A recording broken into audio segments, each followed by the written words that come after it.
नमस्कार, ये आकाशवाणी शिमला है। अब आप प्रभा शर्मा से कोविड-19 पर विशेष समाचार बुलेटिन सुनिए। मुख्यमंत्री जयराम ठाकुर ने राष्ट्र के समग्र विकास और मजबूत समाज के निर्माण में युवाओं की भूमिका को महत्वपूर्ण बताया है।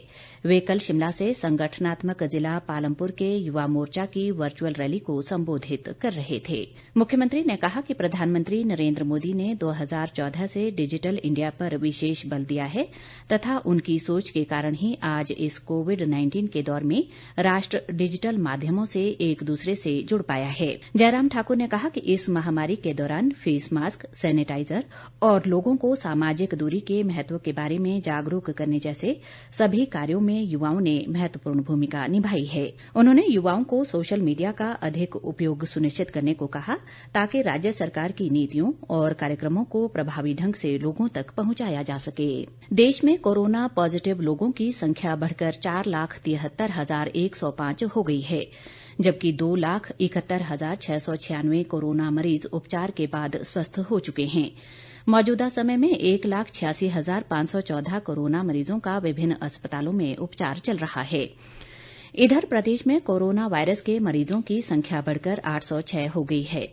मौजूदा समय में 319 कोरोना पॉजिटिव विभिन्न अस्पतालों में उपचाराधीन हैं और 468 लोग उपचार के बाद स्वस्थ हुए हैं। इस समय जिला हमीरपुर में सबसे अधिक 106 एक्टिव मरीज हैं, जबकि कांगड़ा में 88, सोलन में 38, ऊना में 29, शिमला में 18, बिलासपुर में 15, चंबा में 13 और कुल्लू व मंडी में एक कोरोना पॉजिटिव मरीज हैं। कोरोना पॉजिटिव पाए गए अधिकतर लोग बाहरी राज्यों से हिमाचल वापस लौटे हैं। स्वास्थ्य विभाग के अनुसार पिछले कल 34 कोरोना पॉजिटिव उपचार के बाद स्वस्थ हुए हैं और उन्हें अस्पताल से छुट्टी दे दी गई है। अब तक प्रदेश से 11 कोरोना मरीज दूसरे राज्यों में स्थानांतरित हुए हैं, जबकि 6 की मृत्यु हुई है। केंद्रीय प्रत्यक्ष कर बोर्ड ने वर्ष 2018-19 के लिए मूल और संशोधित आयकर रिटर्न दाखिल करने की समय सीमा इस वर्ष 31 जुलाई तक बढ़ा दी है। बोर्ड ने वर्ष 2019-20 का आयकर रिटर्न दाखिल करने की समय सीमा भी इस वर्ष 30 नवंबर तक बढ़ाई है। कोरोना महामारी के कारण आवेदकों को हो रही कठिनाइयों को देखते हुए ये फैसला किया गया है।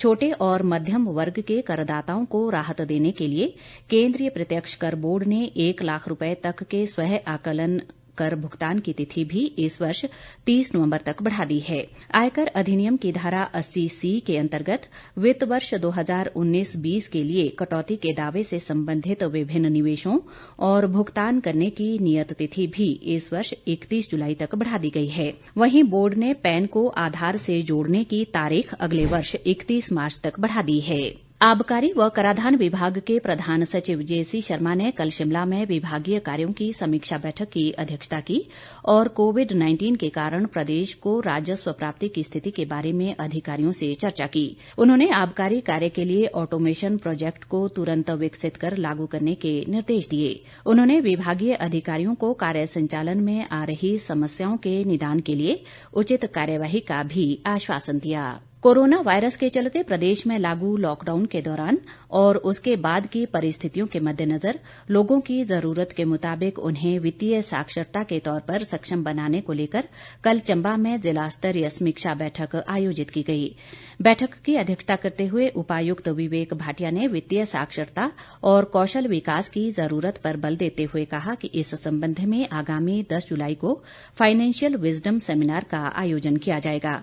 उन्होंने कहा कि चंबा जिला में कृषि, बागवानी और पशुपालन के अलावा पारंपरिक हस्तशिल्प क्षेत्र में स्वरोजगार के अनेक अवसर मौजूद हैं, जिसका दोहन करने की जरूरत है। कोरोना संकट काल में ग्रामीण क्षेत्रों की आर्थिकी सुदृढ़ करने और रोजगार उपलब्ध करवाने के लिए मनरेगा कार्यों ने अहम भूमिका निभाई है।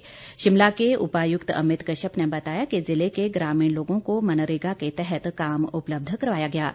इस प्रयास से क्षेत्र के विकास को विस्तार मिला और जिला प्रशासन की मनरेगा लक्ष्य में पिछले वर्ष के मुकाबले अभूतपूर्व उपलब्धि भी हुई। इसके साथ ही ये समाचार बुलेटिन समाप्त हुआ।